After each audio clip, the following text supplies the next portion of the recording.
joining me on the program now from Kahui St David's, Paul Baragwanath. Kia ora, thanks for your time today. Kia ora, Andrew. Thank you for the invitation. Pleasure to be here with you and the listeners. Firstly, talk to us about this very special place, and it's been quite the journey. Now, St David's, a church on Kaiba Pass in Auckland, an historic building that had been part of that community for many years, looked like it was going to be turned into trendy apartments like, well, most of central Auckland. But you and a team stepped in. Tell us about that process. That's right, and we're super grateful to you guys for sharing the story over time. So back in 2014, we were told that there was basically just a couple of months till the bulldozers would come in and the entire place would be razed to the ground to become a car park. So St David's was once effectively a cathedral of the Presbyterian Church, the Church of Scotland. Yep. But the congregation was small and the building was enormous, so that time had ended. Yep.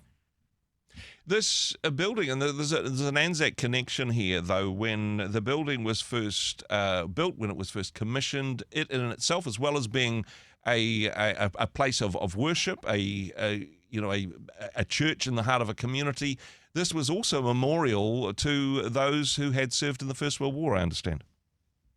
That's exactly right. So the congregation saved their pennies from the end of World War I through to 1926, and then construction began, and it was on Anzac Day 1927 that the foundation stone was laid.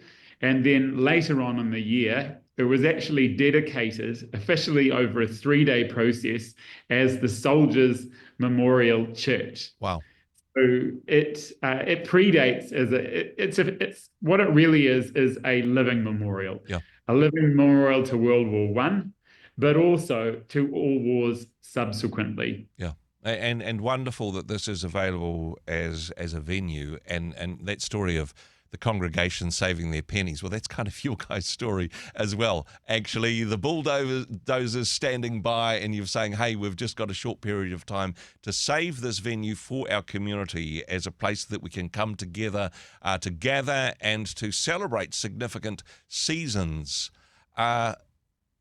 It's kind of a miracle, honestly, isn't it, Paul, that this even happened? Tell us about how you managed to achieve that. To be honest, it's miracles on miracles, and if you didn't believe in a higher power before, you would now. Yeah. Put it that way, because absolutely so many miracles. The miracles come in many shapes and sizes. One was an artist who went here in his childhood called Max Gimlet, offered to do something to help. We ended up covering the building in these artworks that we sold off $100 at a time and raised $1 million. Wow. So that was a miracle. Also, it's escaped arson. A fire was lit downstairs, but for some reason, the handrails, nothing went up. Wow. So another miracle. And then right through to lockdown, we basically launched a Give a Little campaign, and I thought, well, this can't work. But friends said, no, you have to try. Yeah. Put it out to the country. And ultimately, we found the money to buy it. Yeah. And so there are many, many miracles within that as well. So it's now owned, thanks to the support of many people and patrons and big trusts. It's now owned by a charitable trust. So that means that it's effectively owned by everyone who's listening to this radio today. Wow. It's not owned by anyone individually. That is super good. And the purpose to which it has been saved for, I suppose, the sorts of things that now happen in this sacred space, one of which, of course, happening next Thursday, as I mentioned. But talk to us about the purpose of St David's. What's use is it put to now? Well, it's beautiful. So we've been given the name Kahui, so it's now Kahui St David's, and what that is about is this signalling what it's used, what its life is now. Kahui simply means the gathering. So gathering St. David's. So actually, in many ways, nothing has changed. It's still about connecting people. It's about lifting consciousness. And what does that mean? It means bringing people together. Yeah. Music is a universal language. Music has always been sung here. It's also available for bookings for funerals, for weddings. There has been some beautiful weddings, conferences, connecting people. Some churches have also rented it. We have no operational funding from council or from government. So we're just a tiny little trust working our butts off with heaps of volunteer hours to make it available for the community. This is such a wonderful thing. And well, talk to us about what is happening next Thursday, though, because, I mean, circling back to the reason that that this building was once built all those years ago, a commemoration of Anzac and a particular focus on nurses who served as part of our armed services this year. Well, that's right. So last year we honoured the 28th Māori Battalion, and the whānau are now a key part of Kahui St. David's. The 29th, 30th Infantry Battalions from World War II are also honoured, the Royal New Zealand Engineers. But there is a gap in commemoration. We overlook the role of nurses. So this year, the Army has confirmed that a plaque honouring the Royal New Zealand Nursing Corps will be installed, and that is about honouring the role of nurses in conflict and peacekeeping, but also honouring the role of nurses in society. Yeah. So nurses are so vital, so important, and this is about letting nurses know as well that this place is here for them. This is their place. Yeah. It's just up from Auckland Hospital.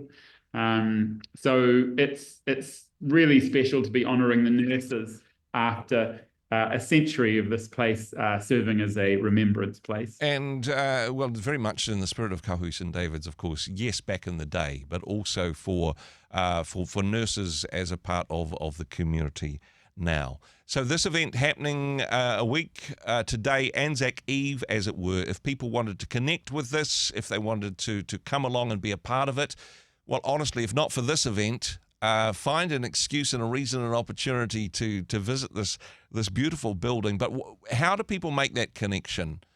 Paul, how do they find out more? How do they get tickets, etc.? Yeah, so it's called the Art of Remembrance, and so it brings together amazing music and also people, beautiful addresses, military people, nurses. Georgina Greville, her great aunt and great aunt sister served in World War I as nurses. Okay. So it's an all-family event, suitable for everyone. It's free, and it's at Kahui St. David's, which is at 70 Kaiba Pass Road in Grafton. To register, we'd be grateful if you'd register. Go to eventfinder.co.nz and just type in the Art of Remembrance. Okay. We also have a website which has got the details, which is kahuistdavids.nz. And Kahui St. David's is spelled with an ST instead of SAINT. Yeah. No, that's very good indeed. Paul, I'm sure it's going to be a fantastic event. Congratulations on what is happening in this beautiful space at the heart of the community. Thanks also for taking the time to chat with us today. That's a great pleasure, and we look forward to welcoming anyone who can come as we remember those who have given their all for our peace today. Hey, thanks very much for joining us in the Rhema studio. Thanks very much for watching the interview. It's kind of nice to have an audience, actually. And if you did like what you watched, then do give us a like, do give us the thumbs up. And if you'd like to see more interviews like that one, or perhaps even better, subscribe and those interviews will come straight to you. Don't forget to turn on your notifications, and we'll see you in the next one. Cheers.